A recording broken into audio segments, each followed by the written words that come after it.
Come and have a look at the wonderful amount of products I just received from Wild Orchid Crafts. So I saw someone on one of the blogs mention a place in the UK called Wild Orchid Craft Supplies, and I know that you girls in the US have the beautiful I Am Roses. Now I haven't actually found anything like that here in Australia, and well, to be perfectly honest, the shipping is much cheaper from the UK, so I thought I'd try these guys first. I am really excited to see what's in here.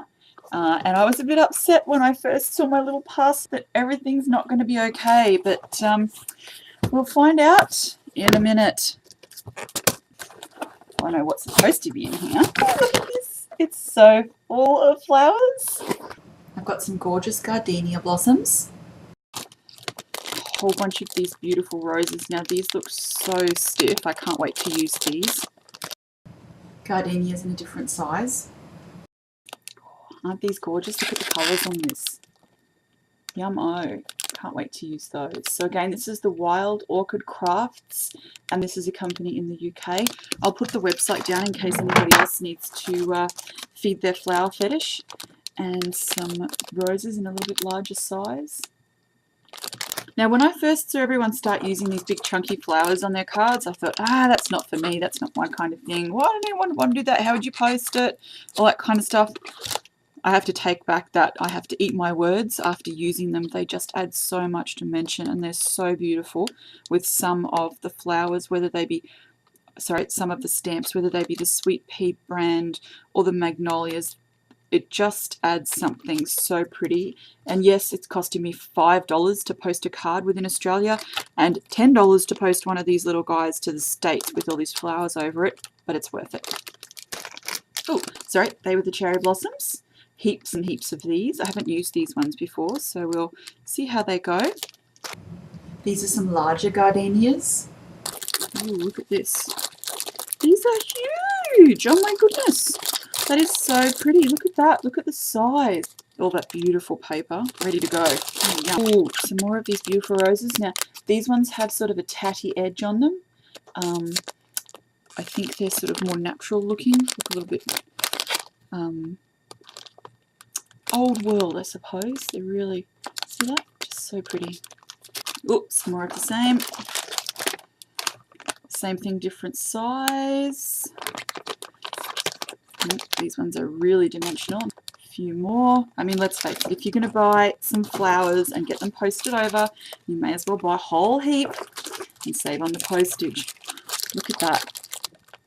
These are some of the new flowers that they've just brought out, or so it says on the website, and they're rose buds. Now I bought a few different sizes of these because you can bet whichever size I didn't buy, that's the one I'd need when I went to use it on a card. So these are so cute.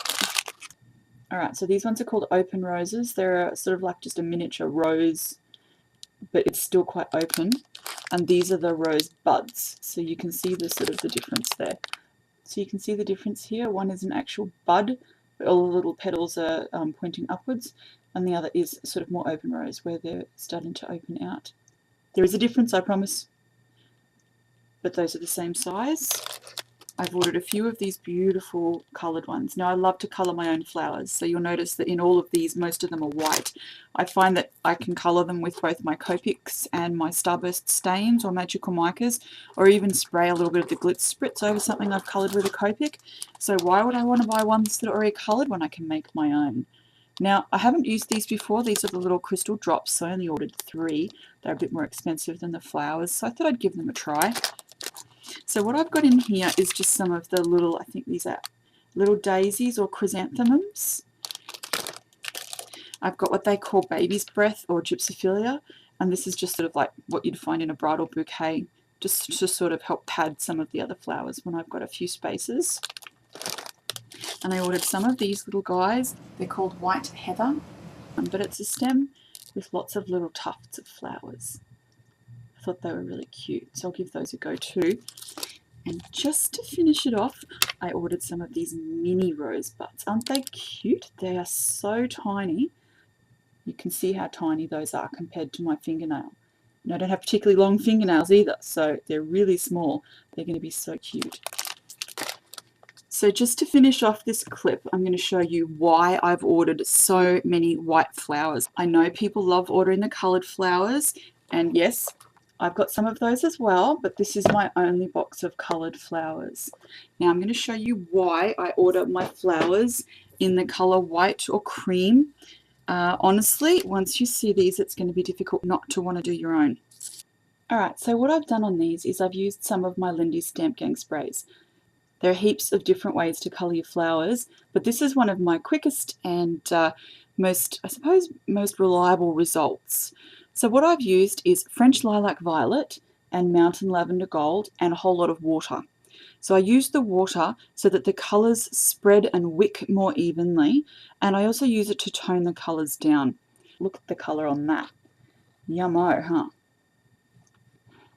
Towards the middle of the flower, it's a bit paler.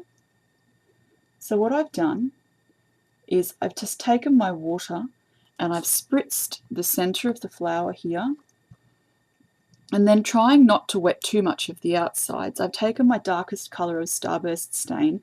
So for these ones it was the French Lilac Violet, and I've just kind of sprayed next to the flower. That sounds a bit funny, but what I've done is spray close to these outside petals so that the color just sort of is picked up just on the edges here. Now I've done that a few times so that there's a nice depth to the colour, and then I've just put it away. So I haven't squirted towards the middle.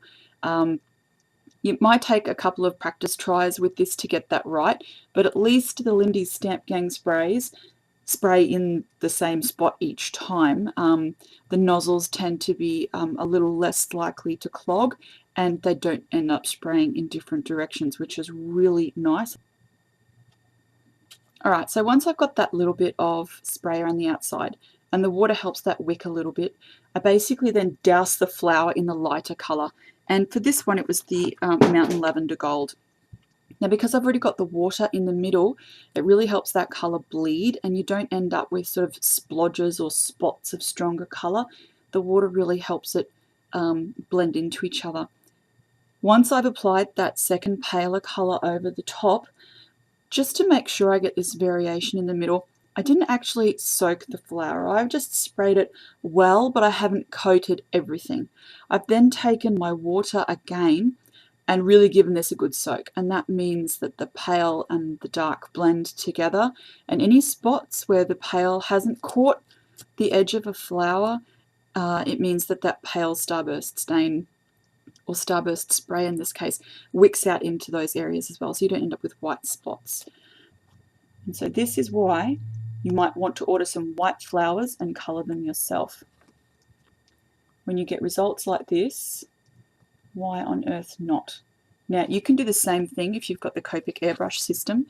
You could always colour them or airbrush them first, the white flowers, and then add a little bit of the Glitz Spritz over the top. Now I've also done that on a few occasions and it looks gorgeous.